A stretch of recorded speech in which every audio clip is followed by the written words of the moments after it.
back. Joining us on set to talk more about Hurricane Helene and New York City Climate Week is Rick Spinrad. He is the administrator of the National Oceanic and Atmospheric Administration, better known as NOAA. Rick, it is great to actually have you here with us. We've been talking off camera just about how unusually large it seems like Helene is, and the prospects for it to become supercharged in the Gulf as it continues to move towards Florida. What are you seeing? Yeah, absolutely. You've characterized it well. It's large, wet, and powerful.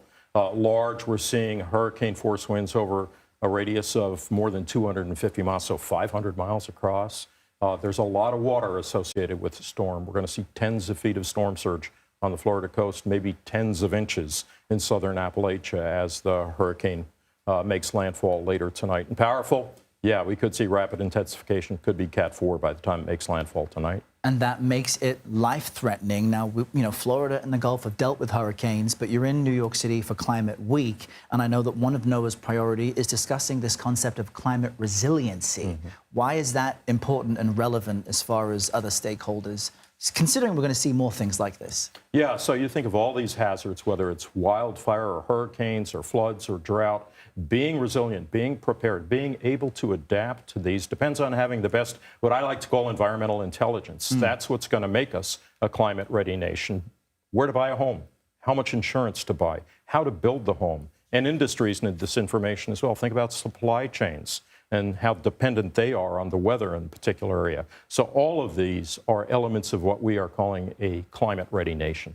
Well, and on where to buy a home, I think a lot of us have been shocked by seeing some of the images of homes falling off of cliffs, and we've all seen the models about how much of the coastlines may disappear. And in fact, you were actually just addressing the UN General Assembly last night on sea level rise on behalf of the U.S. government. When you're talking about where we buy homes, I'm wondering how we as a world work to address these issues, particularly when it comes to rising sea levels. So we talk in terms of decision support. I'm not going to tell you where to buy a home, but I am going to be in a place where I can tell you, you can expect this much sea level rise, which means this is how the coastal area that you're looking at may change in the next 10, 20, 30 years. That and the accuracy of that information is what we call the decision support that allows people to make decisions. And it's not just about individual homeowners. Communities on the coast want to know how to rebuild their infrastructure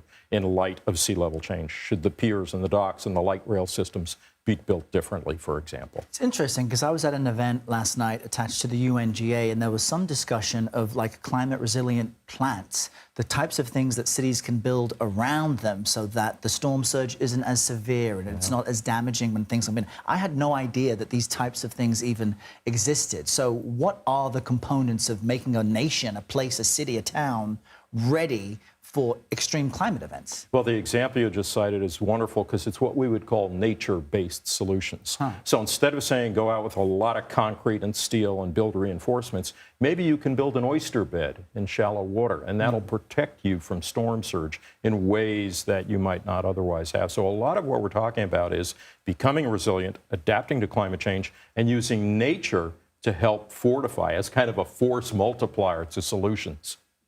And I imagine that all of this, as we're combining this conversation about more forward-looking with climate change and the immediacy of Helene and people who are in the Gulf Coast, and as you were saying before, up and through Appalachia, who are going to be dealing with the ramifications of this, that this is going to be something that continues. What do you say to our viewers out there who are concerned? Know the threats, know what you've got, be prepared.